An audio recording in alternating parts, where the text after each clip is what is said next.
اہل کتاب کی طرف سے یہ سوالات پوچھے گئے. دوسرا موسیٰ اور خضر علیہ السلام کا واقعہ وہ ہم ڈسکس کر چکے، وہ جیوز اور کرسچنز دونوں کے لیے اہمیت کا حامل ہے. اور تیسرا آج آخری واقعہ آئے گا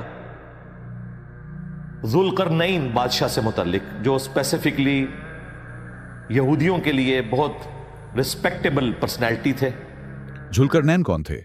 قرآن میں ذکر ذوالقرنین کا ذکر سورہ الکہف میں آیا ہے. مکھیہ باتیں: اللہ نے ذوالقرنین کو طاقت، علم اور بادشاہی دی تھی.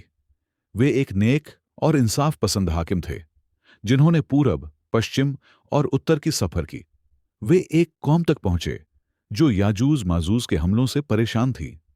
ان لوگوں نے ذوالقرنین سے یاجوج ماجوج کے خلاف ایک دیوار بنانے کی درخواست کی. ذوالقرنین نے لوہے اور تانبے سے ایک مضبوط دیوار بنائی تاکہ یاجوج ماجوج باہر نہ آ سکیں. آیت سورہ الکہف میں ارشاد ہے کہ انہوں نے کہا، اے ذوالقرنین، یاجوج اور ماجوج اس دھرتی میں فساد پھیلاتے ہیں، تو کیا ہم تمہیں کچھ خراج دیں کہ تم ہمارے اور ان کے بیچ ایک دیوار بنا دو؟ یاجوج اور ماجوج کون ہیں؟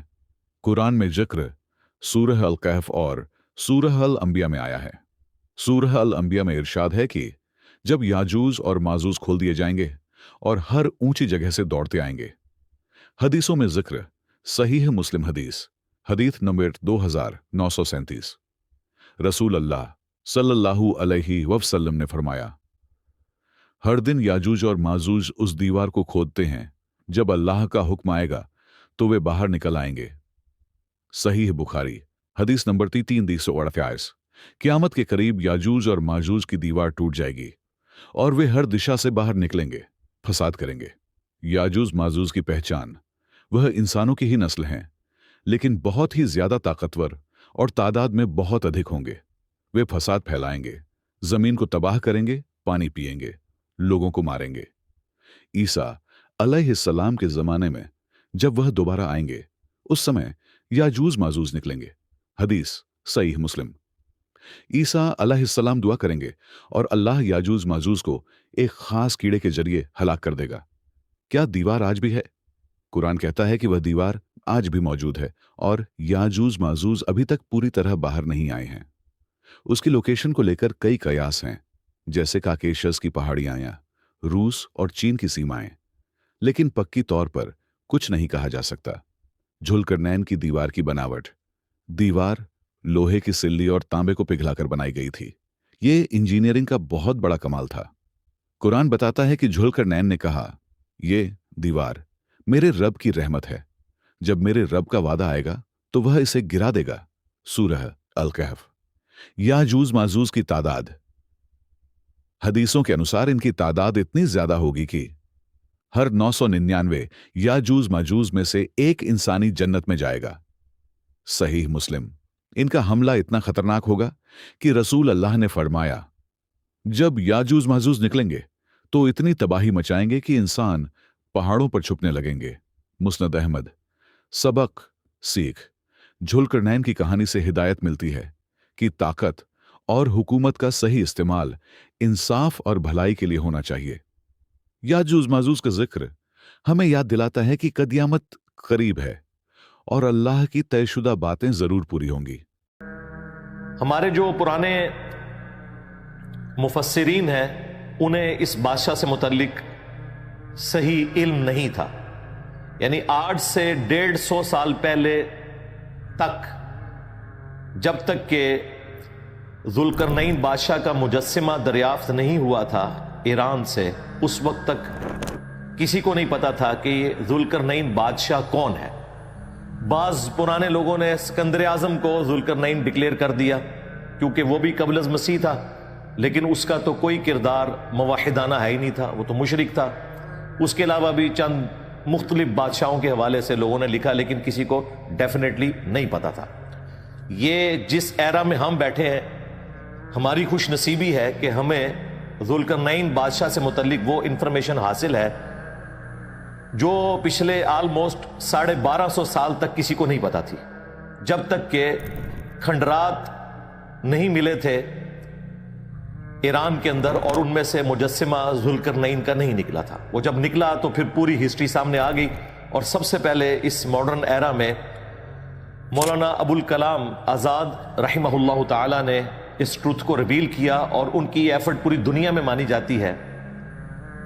مولانا مودودی رحمہ اللہ تعالی نے اسے ایکسیپٹ کیا، ڈاکٹر اسرار صاحب نے ایکسیپٹ کیا، اور سب سے بڑھ کر اہل حدیث علماء جو بڑے ہارڈ لائنر ہیں مولانا ابوالکلام آزاد کے حوالے سے، چونکہ وہ بنو امیہ کے حوالے سے کافی سخت موقف رکھتے تھے اور انہوں نے اہل البیت کا مقدمہ بھی لڑا، اللہ اکبر، لیکن یہ بات ماننے پر وہ بھی مجبور ہوئے۔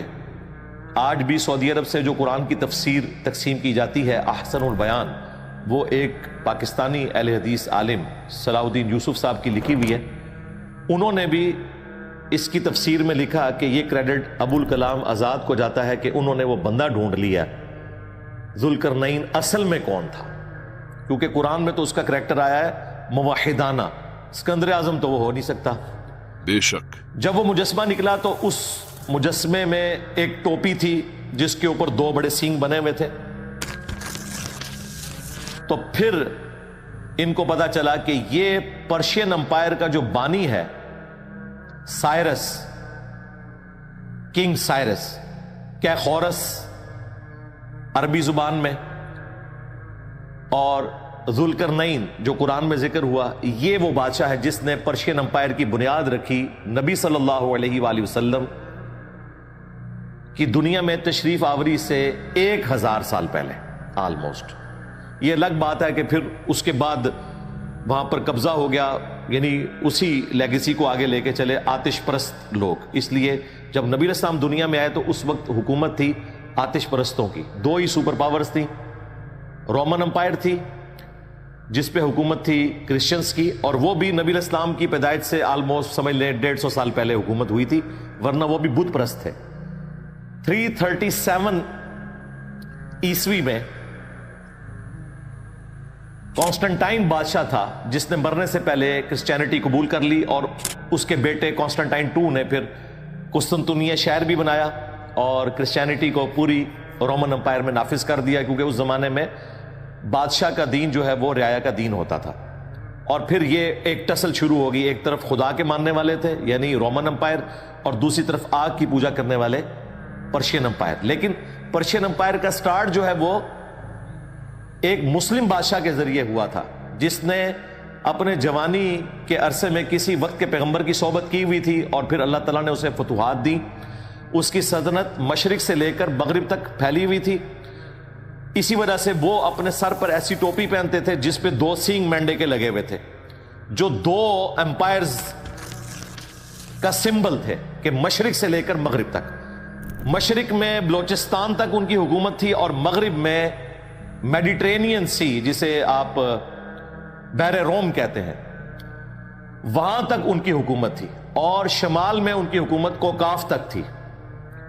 اتنی بڑی ان کی امپائر تھی، اللہ اکبر۔ اور اس کے سمبل کے طور پر وہ 2 قرن والی ٹوپی پہنتے تھے، قرن کہتے ہیں سینگ کو، اسی کی وجہ سے ذوالقرنین 2 سینگوں والا، یہ ان کا ایک آنری نیم تھا۔ بیسیکلی یہ سائرس شاہ یا کیخورس بادشاہ ہیں جنہوں نے پرشین امپائر کی بنیاد رکھی نبی الاسلام کی دنیا میں تشریف آوری سے آلموسٹ 1000 سال پہلے۔ سبحان اللہ۔ تو یہ وہ بادشاہ ہے جس کی وجہ سے یہودیوں کو ایک نفع ملا، اور وہ نفع کیسے ملا؟ اسی لیے ان کے ہاں اس کی بڑی عزت تھی کہ جب پہلا زوال آیا جو سورہ بنی اسرائیل کے سٹارٹ میں ہم نے ڈسکس کیا تھا کہ 2 عروج اور 2 زوال بنی اسرائیل پر آئے، پہلا زوال جب آیا تو نیبوکیڈ نظر نمرود جو بادشاہ تھا وہ بیبیلونیا میں یعنی بابل جو شہر تھا وہاں عراق میں 1,33,000 یہودیوں کو غلام بنا کر لے گیا تھا، اور 1,33,000 یہودیوں کو اس نے یروشلم میں ایک دن میں شہید کر دیا۔ ظاہر ہے اس وقت تو مسلمان ہی تھے، ہم شہید ہی ان کو کہیں گے، وہ کافر تو نہیں تھے۔ 1,33,000 یہودیوں کو قید میں رکھا، اور آلموسٹ ان کی یہ قید 125 سال تک چلی۔ اسی دوران ان میں انبیاء بھی پیدا ہوتے رہے، لیکن یہ غلامی کا دور تھا۔ اور پھر سیدنا عزیر علیہ السلام جن کو اللہ تعالیٰ نے 100 سال کے لیے سلا دیا تھا، اسی دوران ان کی دعوت توبہ کی برکت سے اللہ تعالیٰ نے ان کی فریاد سنی، اور ذوالقرنین بادشاہ نے جو اس وقت صرف ایران کا حاکم تھا، عراق پر حملہ کیا اور نیبوکڈ نظر کو قتل کر دیا. اور دشمن کا دشمن دوست ہوتا ہے. اسی نیبوکڈ نظر نے یہودیوں کو قید میں رکھا ہوا تھا, جس طرح کی غلامی بنی اسرائیل کاٹ رہے تھے فرعون کے انڈر, ان سے کام لیے جاتے تھے. اس نے ان کو آزاد کیا کہ ٹھیک ہے دوبارہ بیت المقدس چلے جاؤ اور اپنا ہیکل سلیمانی دوبارہ سے تعمیر کرو. پھر انہوں نے دوبارہ سے ہیکل سلیمانی تعمیر کیا اور یہ ان کا پھر دوسرا عروج شروع ہوا, جس کا زوال پھر نبی علیہ السلام کی پیدائش سے آلموسٹ 500 سال پہلے 70 عیسوی میں ٹائٹس نے, جو رومن ایمپرر تھا بت پرست, اس نے یروشلم کو تباہ کیا اور ایک دیوار باقی چھوڑی جو ویلنگ وال آج تک موجود ہے. اور ڈائسپورا ان کا شروع ہوا انتشار. 1917 میں ان کو بالفور ڈکلیریشن ملی ورلڈ وار 1 کے بعد, اور پھر ورلڈ وار 2 کے بعد تو یورپ نے اپنے گناہوں کو دھونے کے لیے مسلمانوں پہ ان کو مسلط کر دیا اور فلسطین کا علاقہ دے دیا, اور آج اسرائیل کی ریاست قائم ہو چکی ہے, ورنہ ان پہ بڑا مشکل وقت تاریخ میں رہا ہے. بے شک. تو یہ جو ذوالقرنین بادشاہ تھا یہ ہیرو مانا جاتا تھا یہودیوں کے ہاں, کہ اس کی وجہ سے ان کا دوسرا عروج شروع ہوا, کیونکہ اس نے ان کو غلامی سے نجات دی.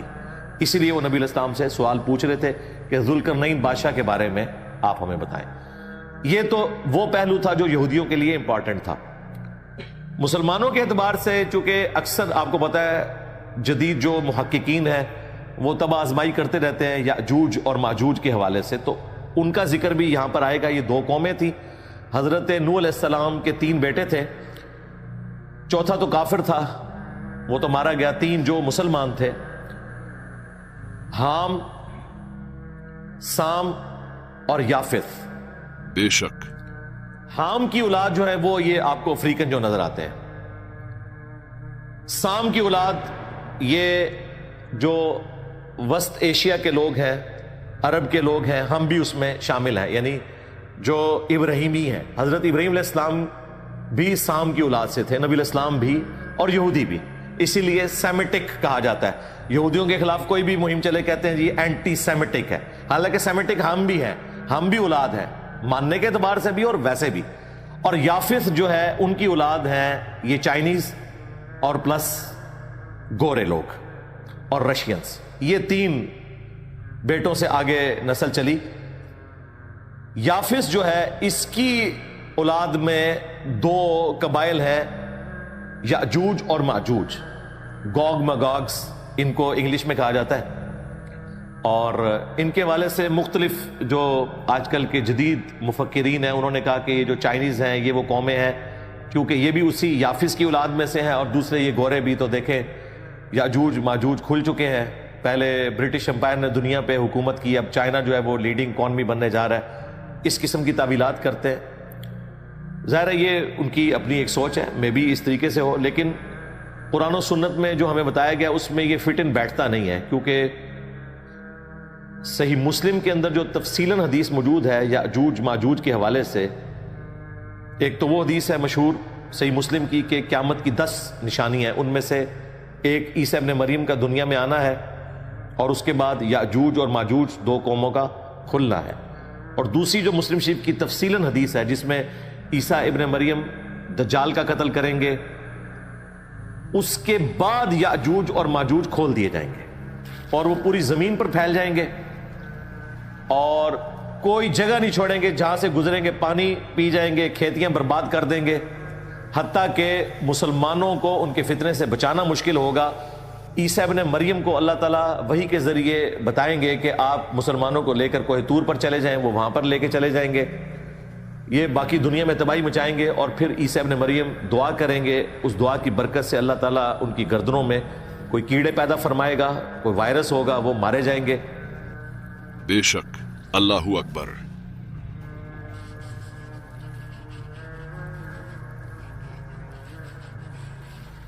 اور پھر ان کی لاشوں سے زمین بھر جائے گی. پھر اللہ تعالیٰ کی طرف سے غیبی پرندے آئیں گے جو ان کی لاشوں کو اٹھا کر لے جائیں گے, اور ان کے جو تیر ہیں وہ 7 سال تک مسلمان ایندھن کے طور پر استعمال کریں گے. یہ صحیح مسلم میں پوری تفصیلاً حدیث موجود ہے. اس سے تو یہ لگتا ہے کہ یہ قوم جو ہے وہ دجال کے قتل کے بعد کھولی جائے گی. اس کی بھی تعویل جدید مفکرین کرتے ہیں. وہ کہتے ہیں بالکل ایسا ہی ہونا ہے. پہلے یافس کی جو یہ اولاد ہے یورپین اور امریکن, ان کو مسلمان شکست دیں گے, دجال کو قتل کریں گے. چائنیز اس وقت تک نیوٹرل ہوں گے, اور پھر چائنیز جو ہیں وہ پوری دنیا میں پھیل جائیں گے, کیونکہ ان کی پالیسی یہ ہے کہ وہ کسی سے جنگ نہیں لڑتے, لیکن اینڈ پہ یہ بھی نکلیں گے. اور دیکھیں چائنیز جو ہیں وہ کوئی چیز نہیں چھوڑتے. مگرمچھ ہے تو وہ کھا جاتے ہیں, مینڈک وہ کھا جاتے ہیں, سانپ وہ کھا جاتے ہیں. ان کے پاس بھی بڑے مضبوط دلائل موجود ہے اس کو کاؤنٹر کرنے کے لیے, کیونکہ ان کا دعویٰ یہ بھی ہے کہ اگر کوئی اس طرح کی دیوار ہے فزیکلی تو وہ تو گر چکی ہے جس کے بارے میں کلیم کرتے ہیں, اور اگر کوئی غیبی دیوار موجود ہے تو اس کے بارے میں تو ہمیں پتہ نہیں ہے. وہ کہتے ہیں وہ دیوار فزیکلی گر چکی اور یہ قومیں دوبارہ سے چڑھائی کر چکی. ان کا موقف یہ ہے. ہم اس میں کوئی تباہ آزمائی نہیں کرتے. ویسے تو ہمیں تو دور دور تک فی الحال اس طرح کا کوئی فتنہ نظر نہیں آ رہا, اس لیے ہماری زندگی سے تو اس کا کوئی تعلق نہیں رہا. جب یہ فتنہ آئے گا تو وہ لوگ دیکھ لیں گے. دجال کے اوپر اتنی دن لوگ ویڈیوز ریکارڈ کرواتے ہیں اور سورۃ الکہف کے اوپر اتنا ٹائم لگاتے ہیں, اور اس میں سے نکالتے کیا ہیں؟ اپنا لقمہ اس کے منہ میں ڈالتے ہیں. ہم نے تو واضح بتایا کہ صحیح مسلم میں حدیث ہے, جو سورۃ الکہف کی پہلی 10 آیات حفظ کر لے گا دجال کے فتنے سے بچ جائے گا. بے شک. اب نبی اسلام نے اس کو اس پہ بھی نہیں چھوڑا کہ حفظ سے مراد یہ ہے کہ اس کی کوئی تفسیر یاد ہو اور آپ نے جا کے علمی ڈسکشن کرنی ہے دجال سے. نہیں, وہ الگ سے صحیح مسلم میں ایک اور حدیث ہے کہ جب تم دجال کو اپنے سامنے پاؤ تو پہلی 10 آیات تلاوت کر دینا, تمہیں اللہ تعالیٰ اس فتنے سے بچا لے گا. اللہ اکبر. اس لیے میں نے عرض کی تھی سورۃ الکہف کے سٹارٹ میں کہ روزانہ ان 10 آیات کی تلاوت کریں, آپ کو انشاءاللہ 10 دنوں میں یاد ہو جائیں گی, تو آپ اس فتنے سے بچ جائیں گے. باقی یہ جو لوگ تباہ آزمائی کرتے ہیں اور دجالی سسٹم کی بات کرتے ہیں وہ بھی الگ سے موجود ہے. دجال ایک پرسنالٹی کے طور پر بھی آنا ہے قرب قیامت میں. میں سٹارٹ میں اس کے اوپر تفصیلاً گفتگو کر چکا ہوں, آج تفصیل میں جانے کی ضرورت نہیں. آج کا ٹاپک ذوالقرنین بادشاہ, یعنی 2 قرن والا, 2 سینگوں والا. ان کے سر پہ سینگ نکلے نہیں ہوئے تھے بلکہ وہ ٹوپی ایسی پہنتے تھے اور وہ علامت ہوتی تھی ان کی اتنی بڑی امپائر کی. ان کا ذکر خیر ہونے جا رہا ہے. انہوں نے یاجوج اور ماجوج کے خلاف ایک دیوار بنائی تھی. اگر وہ دیوار وہی ہے جو کہ آج کل ہمیں آثار قدیمہ کے لوگ بتاتے ہیں تو اس کے کچھ کھنڈرات موجود ہیں. آلموسٹ وہ 50 میل لمبی تھی اور 10 فٹ چوڑی دیوار تھی اور تقریباً 30 فٹ تک وہ اونچی دیوار تھی. 2 طرف کوکاف کے پہاڑ تھے اور درمیان میں ایک تنگ گھاٹی تھی جس سے یاجوج اور ماجوج حملہ آور ہوتے تھے. اس گھاٹی کو بند کر دیا گیا اور اب وہ قید ہیں. بخاری مسلم میں حدیث ہے, نبی علیہ السلام ایک دن گھبرا کر اٹھے اور آپ نے کہا کہ مجھے اللہ تعالیٰ نے دکھایا کہ ایک اتنا سا سوراخ ہو گیا ہے اس دیوار میں. اللہ اکبر. اور ایک اور کمزور روایت ہے جامعہ ترمذی میں, اس کو ملا کے ایک رزلٹ نکل سکتا ہے کہ نبی علیہ السلام نے کہا کہ صبح سے شام تک وہ اس دیوار کو چاٹتے رہتے ہیں یہاں تک کہ بالکل وہ باریک ہو جاتی ہے. تو وہ کہتے ہیں کہ ہم کل دوبارہ سے اسے چاٹیں گے اور توڑ دیں گے, لیکن وہ انشاءاللہ نہیں کہتے. تو اگلے دن وہ دیوار اتنی ہی ہو جاتی ہے. یہ روایت اگرچہ کمزور ہے لیکن فٹ ان بیٹھتی ہے بخاری مسلم کی اس حدیث میں. بے شک. جس دن وہ یہ کہیں گے نا انشاءاللہ, تو پھر وہ دیوار توڑنے پر قادر ہو جائیں گے اور پھر پوری زمین پر پھیل جائیں گے. سورۃ الانبیاء میں بھی یاجوج اور ماجوج کا ذکر آگے چل کر آئے گا. اس میں اللہ تبارک و تعالیٰ نے کہا ہے کہ تم دیکھو گے کہ ہر پہاڑی سے وہ سلپ ہوتے ہوئے آ رہے ہوں گے کثرت کی تعداد میں, اور وہ بھی قرب قیامت کا ذکر ہے. صحیح مسلم میں بھی قرب قیامت کا ذکر ہے, اور اس میں تفصیل بھی ہے کہ عیسیٰ ابن مریم کے دجال کو قتل کرنے کے بعد یاجوج اور ماجوج نے آنا ہے. لہذا جو لوگ یہ تعویل کر رہے ہیں نا کہ وہ پھیل چکے ہیں, تو اس اعتبار سے ان کی تعویل کمزور ہے. لیکن اس کا جواب یہ دیتے ہیں کہ کچھ پھیل چکے ہیں اور کچھ جو دوسری اولاد ہے وہ بعد میں آئے گی چائنیز کی شکل میں. واللہ عالم. میں نے آپ کو دونوں طرف کی رائے بتا دی ہے. اب اللہ کا نام لے کر ہم شروع کرتے ہیں آیت نمبر 83 سے. اعوذ باللہ من الشیطان الرجیم, بسم اللہ الرحمن الرحیم. وَيَسْأَلُونَكَ عَنْ ذِي الْقَرْنَيْنِ, اور تم سے سوال پوچھتے ہیں ذوالقرنین کے بارے میں, یعنی وہ ہستی جو سر پہ ایسی ٹوپی پہنتے تھے کہ جس پر 2 سینگ تھے. عن کی وجہ سے ذی القرنین ہو گیا, ویسے لفظ ہے ذوالقرنین, 2 قرن والا. جس طرح ورڈ ہے ابو ہریرہ، لیکن جب ہم حدیث میں لیتے ہیں تو عن ابی ہریرہ تو یا بن جاتا ہے. سنن ابی داود عن ذی القرنین، تم سے ذو القرنین کے بارے میں پوچھتے ہیں. قل سأتلو علیکم منہ ذکرا، اے نبی تم فرماؤ ان قریب میں تم سے ان کا حال بیان کروں گا. انا، بے شک ہم نے، مکننا لہو فی الارض، انہیں زمین میں تمکن دیا تھا، اقتدار بخشا تھا.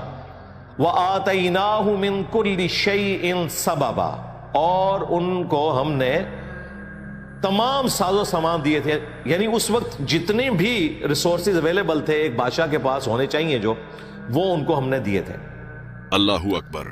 فَأَتْبَعَ سَبَبًا، تو انہوں نے ایک مہم اڈاپٹ کی، وہ ایک سفر پر نکلے. اب یہ وہ چیز ہے جس کو وہ بعض لوگ کہتے ہیں جی یہ سیڑھیوں کا ذکر ہے. اللہ کے بندو، پیچھے ذکر ہوا کہ ہم نے ان کو ساز و سامان دیا تھا، ان ریسورسز کے ساتھ انہوں نے ایک مہم اڈاپٹ کی. وہ کیا تھی؟ حَتَّى اِذَا بَلَغَ مَغْرِبَ الشَّمْسِ، یہاں تک کہ وہ سورج کے غروب ہونے کی جگہ پر جب پہنچے، میڈیٹرینین سی کے کنارے. اس وقت تک دنیا کو یہی پتا تھا.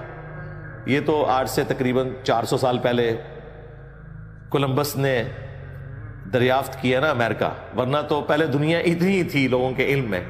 میڈیٹرینین سی آخری کونا ہوتا تھا. بے شک. وجدها تغرب فی عین حمیہ، وہاں انہوں نے سورج کو پایا ایک کیچڑ والے چشمے میں ڈوبتا ہوا. یعنی یہ ان کی آبزرویشن تھی، یہ نہیں کہ وہ چشمے میں ڈوب رہا تھا. یہ لٹریچر کی زبان میں بات ہوتی ہے، جیسے ہم کہتے ہیں سن رائز اور سن سیٹ. اس میں سن رائز تو ہوتا ہی نہیں، سن سیٹ تو ہوتا ہی نہیں. لیکن امریکن اخبار میں بھی یہی لکھا ہوتا ہے. گوگل میں بھی آپ لکھیں سن رائز سن سیٹ تو اس کا یہ مطلب نہیں کہ گوگل کو سائنس کا نہیں پتا. لٹریچر کی زبان میں کامن آبزرویشن میں یہی ہوتا ہے. یہ اکثر ایتھیسٹ بھی اعتراض کرتے ہیں جی قرآن میں لکھا ہے کہ سورج جو ہے وہ کیچڑ میں غروب ہو جاتا ہے. بالکل ایسی بات نہیں لکھی ہوئی. اٹ سیمس لائک دیٹ، اس طرح نظر آیا گویا کہ جیسا کہ سمندر کے کنارے بھی آپ کو نظر آتا ہے. بے شک. وجد عندها قوما، وہاں انہوں نے ایک قوم کو پایا. یعنی ذوالقرنین بادشاہ فتوحات کرتے ہوئے میڈیٹرینین سی کے کنارے تک پہنچ گئے، وہاں انہوں نے ایک قوم کو پایا، یعنی فتوحات کا سلسلہ وہاں تک پہنچا. قلنا، ہم نے ذوالقرنین سے کہا تھا یا ذوالقرنین، اے ذوالقرنین. اب یہ نبی تو نہیں تھے، غیر نبی تھے. نبی علیہ السلام کی دنیا میں تشریف آوری سے پہلے غیر نبی کے اوپر بھی اللہ تعالیٰ الہام اور کشف وہی کر دیا کرتا تھا. یہ اسی کی ایک شکل ہے کہ اللہ تعالیٰ نے ان کے دل پر القاء کیا. اب یہ دروازہ قیامت تک کے لیے بند ہو چکا ہے. تو ہم نے ذوالقرنین سے کہا اما ان تعذب و اما ان تتخذ فیہم حسنا، کہ تم چاہو تو انہیں سزا دو اور چاہو تو ان کے ساتھ حسن سلوک کرو.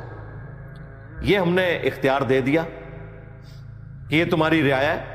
عذاب ظاہر ہے ان کو ہی دینا ہے، اللہ کا ماننے والا عذاب انہی کو دے گا، سزا انہی کو دے گا جو اللہ کے احکامات کو توڑیں گے، اور اچھا سلوک ان کے ساتھ ہوگا جو شریعت کی پابندی کریں گے. اور اس کو کلیریفائی بھی کر دیا گیا. قالا، تو ذوالقرنین نے کہا اما من ظلم، کہ جو کوئی بھی ظلم کی روش اختیار کریں گے، فسق کریں گے، حقوق العباد پامال کریں گے، فسوف نعذبہ، تو ان قریب ہم انہیں سزا دیں گے. ثم يرد الى ربہ، اس کے بعد لوٹا دیا جائے گا اسے اس کے رب کی طرف. فیعذبہ عذابا نکرا، تو پھر وہ بڑا عذاب دے گا. یعنی دنیا میں اگر توبہ نہ کی تو پھر بڑا عذاب آئے گا، ورنہ دنیا میں اگر کسی نے سزا بھگت لی پھر آخرت کا عذاب اس کے لیے نہیں ہے. اللہ اکبر. وَأَمَّا مَنْ آمَنَ، اور جو کوئی ان میں سے ایمان لایا، وَعَمِلَ صَالِحًا، اور اچھے اعمال کیے، فَلَهُ جَزَاءً الْحُسْنَى، تو اس کے لیے پھر اچھا بدلہ ہوگا دنیا میں بھی اور آخرت میں بھی. بے شک. وَسَنَقُولُ لَهُ مِنْ أَمْرِنَا يُسْرًا، اور ہم اسے حکم دیں گے ایسے احکام بجا لانے کا جو آسان ہوں گے. دنیا میں بھی شریعت کی آسانی اس کے لیے ہوگی، اللہ تعالیٰ دنیا میں بھی حکومت کا حصے دار بھی اسے بنا دے گا، اور آخرت بھی اس کے لیے ہوگی. تو یہ پہلی جو ان کی مہم تھی وہ مکمل ہوئی. اب دوسری مہم کا ذکر آ رہا ہے. ثم اتبع سببا، اس کے بعد انہوں نے ایک اور راستے پر سفر اختیار کیا. پہلے وہ ایکسٹریم ویسٹ تک گئے تھے، اب ایکسٹریم ایسٹ تک، یہاں تک پہنچے وہ، پاکستان کے بارڈر تک، خراسان تک. حتی اذا بلغ مطلع الشمس، یہاں تک کہ جب وہ سورج کے طلوع ہونے کی جگہ پر پہنچے. وجدها تطلع على قوم لم نجعل لهم من دونها سترا، تو وہ جب اس جگہ پر پہنچے جہاں سے سورج نکل رہا تھا تو انہوں نے وہاں ایسی قوم کو پایا کہ ان کے اور سورج کے درمیان کوئی ستر باقی نہیں تھا، کوئی پردہ نہیں تھا. یعنی یہ بلوچستان، یہ پورا ایریا اگر آپ دیکھ لیں، یہ پورا ریگستانی ایریا ہے، 3 ملکوں میں پھیلا ہوا، افغانستان، پاکستان اور ایران میں. تو ریگستان میں اگر یہ اوپن ایریا ہو تو پھر آپ کے اور سورج کے درمیان کوئی پردہ نہیں ہے. وہاں انہوں نے ایسی قوم کو پایا. این ممکن ہے ان کے پاس صرف وہی قبائلی جس طریقے سے جھونپڑیاں لگا کے رہتے ہیں اور ان کو سورج کی تپش کا سامنا کرنا پڑتا ہے، اس حالت میں انہوں نے پایا. بے شک اللہ اکبر. کذالک، اور اسی طرح وقد احقنا بما لدیہ خبرا، اور ہم نے ہر اس چیز کا احاطہ کیا ہوا تھا جو اس کے پاس تھی، ہم نے اپنے علم سے اس کا احاطہ کیا ہوا تھا. یعنی ذوالقرنین کو جو کچھ ملا وہ اللہ تعالیٰ کے علم میں تھا، جتنی اس کو یہ کوالٹیز ملی. ثم اتبع سببا، اب یہ تیسرا سفر انہوں نے اختیار کیا. پہلے ایکسٹریم ویسٹ کی طرف یعنی مغرب کی طرف، پھر ایکسٹریم ایسٹ کی طرف جہاں تک وہ جا سکتے تھے، اور اس کے بعد اب شمال کی طرف، کوکاف کی طرف تیسرا سفر انہوں نے اختیار کیا. حتی اذا بلغ بین السدین، یہاں تک کہ جب وہ 2 پہاڑوں کے درمیان پہنچے. وجد من دونہما قوما، تو وہاں انہوں نے ایک قوم کو پایا پہاڑوں کے پیچھے. لا یکادون یفقہون قولا، جو اس قسم کی گفتگو کرتے تھے جو یہ سمجھ نہیں سکتے تھے سوائے ایک گفتگو کے، وہ اشاروں کی زبان ہے. یعنی ان کی کوئی مشکل قسم کی زبان تھی جو سمجھ آنے والی نہیں تھی. بہرحال اشاروں کے ذریعے انہوں نے اپنی بات پہنچا لی. اور وہ کیسے پہنچائی؟ قالو، انہوں نے عرض کی، یا ذی القرنین، اے ذو القرنین، ان یأجوج و مأجوج، بے شک جو یأجوج اور ماجوج 2 قومیں ہیں، مفسدون فی الارض، انہوں نے زمین میں بڑا فساد مچا رکھا ہے. فہل نجعل لک خرجا، تو کیا ہم آپ کے لیے ایک خراج مقرر کر دیں، آپ کو ایک ایسا ٹیکس دیں، اور اس کے بدلے میں علی ان تجعل بیننا و بینہم سدا، کہ آپ ان کے اور ہمارے درمیان ایک دیوار کھڑی کر دیں تاکہ وہ یہ لوٹ بازاری والا معاملہ ختم ہو جائے. اللہ اکبر. یہ جو درمیان کا آلموسٹ کوئی 50 میل کا فاصلہ تھا، اس کے اوپر دیوار آپ ایک بنا دیں، اور مضبوط دیوار ہونی چاہیے. اس کے لیے ہم آپ کو پیسے دے دیتے ہیں. دیواریں چین بھی جو بنی ہوئی ہے نا، وہ بھی اسی لیے بنی ہے، اور اس کی لینتھ آپ کو پتا ہے کتنی ہے؟ 20,000 کلومیٹر. ہاں جی، زمین کا سرکمفرنس جو ہے وہ 40,000 کلومیٹر ہے. آدھی زمین کا چکر لگ سکتا ہے، اور یہ کئی 100 سال میں بنی ہے دیواریں چین. اور اس کا مقصد بھی یہ تھا کہ دوسری طرف سے قومیں آ کر لوٹتی تھیں ان کو حفاظت کے لیے. اسی لیے انہوں نے جگہ جگہ تھوڑے تھوڑے عرصے بعد وہاں انہوں نے ایک بڑے سے برج بنائے ہوئے تھے جس میں فوجی بیٹھے ہوتے تھے تاکہ وہ آنے والی قوموں کو روک سکیں. گھوڑے بھی اس پہ چل لیتے تھے، کافی چوڑی دیوار. ابھی تو خیر یوٹیوب کی برکت سے آپ ساری چیزیں دیکھ سکتے ہیں. تو یہ دیوار بھی اس لیے بنائی جا رہی تھی کہ کسی طریقے سے ان کو روکا جا سکے. قال ما مکنی فیہ ربی خیر، تو انہوں نے کہا کہ یہ جو تم مجھے دولت کی آفر کر رہے ہو، جو کچھ مجھے میرے رب نے دیا ہے وہ اس سے بہتر ہے. تم صرف مین پاور کے طور پر میری مدد کرو، اللہ نے دولت مجھے دی ہوئی ہے، میں اس کو مینج کر لوں گا، صرف یہ کام کرو. فَأَعِینُونِي بِقُوَّةٍ، پس تم جسمانی مشقت کے ساتھ میری مدد کرو، مین پاور مجھے دو.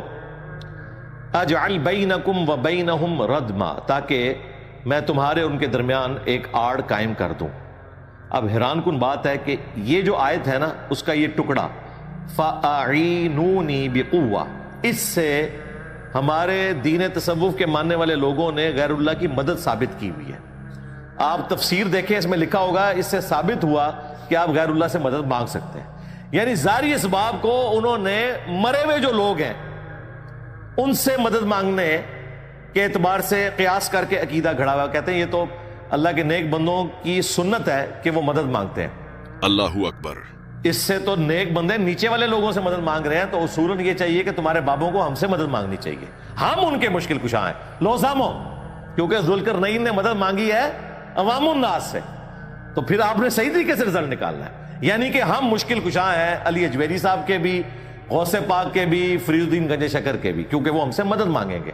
ٹھیک ہے، ہمیں قبول ہے، ہم ان کے مشکل کشا ہیں. ظاہری اسباب مرنے کے بعد نہیں، دنیا میں. بے شک مرنے کے بعد آخرت کی زندگی میں جو ہے اس کا اس دنیا سے کوئی رشتہ نہیں. کہتے ہیں نہیں جی شہید زندہ ہے. ہم کہتے ہیں شہید زندہ ہے تو اس کی بیوہ نکاح کیوں کر لیتی ہے؟ جس کا خاوند زندہ ہو اس کی عورت نکاح کرے تو وہ تو بدکار عورت ہے. کہتے ہیں نہیں وہ زندگی اور ہے. ہم کہتے ہیں یہی تو آپ کو بتانا چاہ رہے ہیں، وہ زندگی اور ہے، اس دنیا میں کمیونیکیشن نہیں ہو سکتی. سبحان اللہ.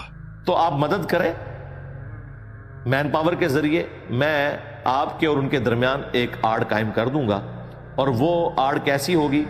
آتونی زبر الحدید، میرے پاس لاؤ لوہے کی بڑی بڑی چادریں، یعنی لوہے کی چادروں کے ساتھ وہ تعمیر کی گئی دیوار، وہ پتھروں کی دیوار نہیں، لوہے کی.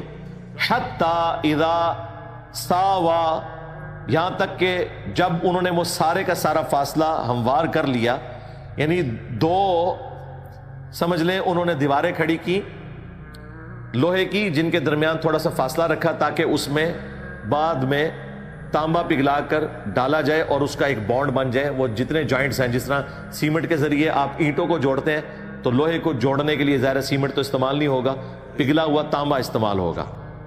یہاں تک کہ وہ جب خلا دو پہاڑوں کے درمیان فل ہو گیا، بین الصدفین قال انفخوا، تو انہوں نے کہا اب اس کو گرمائش دو، یعنی آگ جلاؤ اس کے نیچے. حتی اذا جعلہ نارا، یہاں تک کہ لوہا جب آگ بن جائے یعنی خوب گرم ہو جائے. قالا، تو انہوں نے فرمایا آتونی افرغ علیہ قطرا، میرے پاس پگھلا ہوا تانبا لاؤ میں اس میں ڈالوں. بے شک. فما استطاعوا ان یظہروا، سو جب یہ دیوار تیار ہوگی تو یاجوج اور ماجوج بڑی کوشش کرنے کے باوجود اسے سر نہ کر سکے. یہ 30 فٹ اونچی تھی، اور ظاہر ہے کہ جب لوہے کی دیوار ہے اس میں آپ نقب بھی نہیں لگا سکتے، اس طریقے سے آپ اس کے اوپر چڑھ بھی نہیں سکتے اس زمانے میں. آج کل تو کوئی مشکل نہیں ہے. وَمَا اسْتَطَاعُوا لَهُ نَقْبًا، اور نہ وہ اس میں کوئی سوراخ کر سکے. تو پھر اس پر دیکھیں اللہ کے نیک بندوں کی روش کیا ہوتی ہے. حضرت سلیمان علیہ السلام کا درباری جب وہ تخت بلقیس لے آیا تھا تو حضرت سلیمان علیہ السلام نے کہا تھا ھذا من فضل ربی، یہ میرے رب کا فضل ہے. یعنی انہوں نے کسی بابے کی طرف اسے منسوب نہیں کیا، بے شک، بلکہ اللہ کی طرف منسوب کیا. یہاں پر بھی دیکھیں ذوالقرنین بادشاہ نے کہا قال ھذا رحمت من ربی، ذوالقرنین نے کہا یہ میرے رب کی رحمت ہے کہ اس نے مجھے یہ توفیق بخشی ہے کہ میں نے یہ دیوار قائم کی.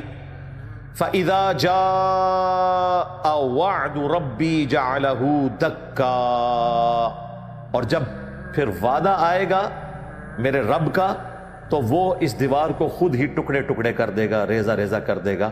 اور وہ میں شروع میں عرض کر چکا، قرب قیامت میں عیسیٰ ابن مریم جب آئیں گے دجال کو قتل کریں گے، اس کے بعد یاجوج اور ماجوج کا فتنہ عام ہوگا. بے شک. وَكَانَ وَعْدُ رَبِّي حَقًّا، اور بے شک میرے رب کا وعدہ سچا ہے. یہ یاجوج اور ماجوج کا ذکر یہاں پر آیا، اور اس کے بعد آئے گا سورۃ الانبیاء میں، اور وہاں پر ذکر ہے کہ تم قرب قیامت میں دیکھو گے کہ پہاڑوں سے وہ کثیر تعداد میں پھسلتے ہوئے آ رہے ہوں گے. ظاہر ہے وہ اتنی زیادہ تعداد میں ہوں گے، بلکہ بخاری مسلم میں تو آتا ہے کہ ہر 1000 میں سے 999 جہنمی اور ایک جنتی، اور وہ 999 جو ہیں وہ اکثریت یاجوج اور ماجوج کی ہوگی. بے شک. اللہ اکبر. وَكَانَ وَعْدُ رَبِّي حَقًّا، اور بے شک میرے رب کا وعدہ سچا ہوا کرتا ہے. وَتَرَكْنَا بَعْضَهُمْ يَوْمَئِذٍ يَمُوجُ فِي بَعْضٍ، اور جب وہ دن آئیں گے یاجوج اور ماجوج کے کھلنے کے تو وہ موجوں کی طرح ایک دوسرے میں گھس جائیں گے. اور پھر اس کے بعد الٹیمیٹلی قیامت آ جائے گی، وَنُفِخَ فِي الصُّورِ، اور پھر پھونکا جائے گا سور، فَجَمَعْنَاهُمْ جَمْعًا، پھر ہم سب لوگوں کو جمع کر دیں گے۔ ذوالقرنین کون تھے؟ قرآن میں ذکر ذوالقرنین کا ذکر سورہ الکہف میں آیا ہے۔ مکھیہ باتیں: اللہ نے ذوالقرنین کو طاقت، علم اور بادشاہی دی تھی۔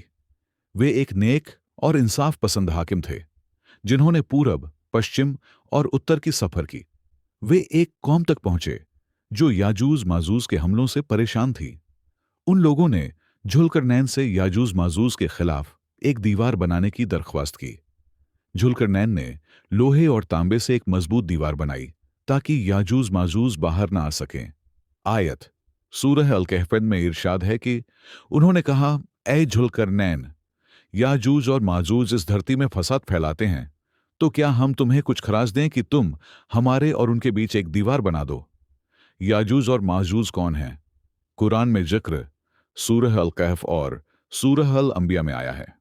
سورہ الانبیاء میں ارشاد ہے کہ جب یاجوج اور ماجوج کھول دیے جائیں گے اور ہر اونچی جگہ سے دوڑتے آئیں گے۔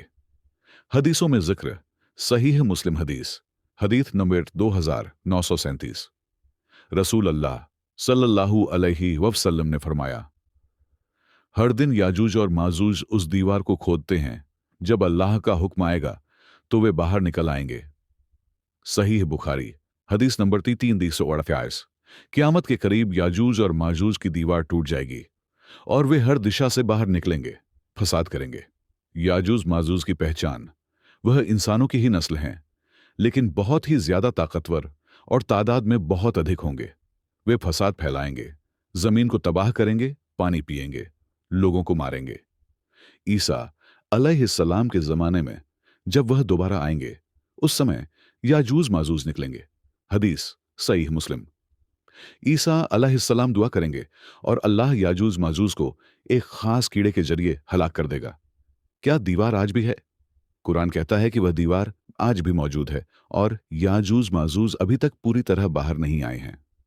اس کی لوکیشن کو لے کر کئی قیاس ہیں، جیسے کاکیشس کی پہاڑیاں، روس اور چین کی سیمائیں، لیکن پکی طور پر کچھ نہیں کہا جا سکتا۔ ذوالقرنین کی دیوار کی بناوٹ: دیوار لوہے کی سلی اور تانبے کو پگھلا کر بنائی گئی تھی۔ یہ انجینئرنگ کا بہت بڑا کمال تھا۔ قرآن بتاتا ہے کہ ذوالقرنین نے کہا، یہ دیوار میرے رب کی رحمت ہے، جب میرے رب کا وعدہ آئے گا تو وہ اسے گرا دے گا۔ سورہ الکہف۔ یاجوج ماجوج کی تعداد: حدیثوں کے انوسار ان کی تعداد اتنی زیادہ ہوگی کہ ہر 999 یاجوج ماجوج میں سے ایک انسانی جنت میں جائے گا۔ صحیح مسلم۔ ان کا حملہ اتنا خطرناک ہوگا کہ رسول اللہ نے فرمایا، جب یاجوج ماجوج نکلیں گے تو اتنی تباہی مچائیں گے کہ انسان پہاڑوں پر چھپنے لگیں گے۔ مسند احمد۔ سبق سیکھ: ذوالقرنین کی کہانی سے ہدایت ملتی ہے کہ طاقت اور حکومت کا صحیح استعمال انصاف اور بھلائی کے لیے ہونا چاہیے۔ یاجوج ماجوج کا ذکر ہمیں یاد دلاتا ہے کہ قیامت قریب ہے اور اللہ کی طے شدہ باتیں ضرور پوری ہوں گی۔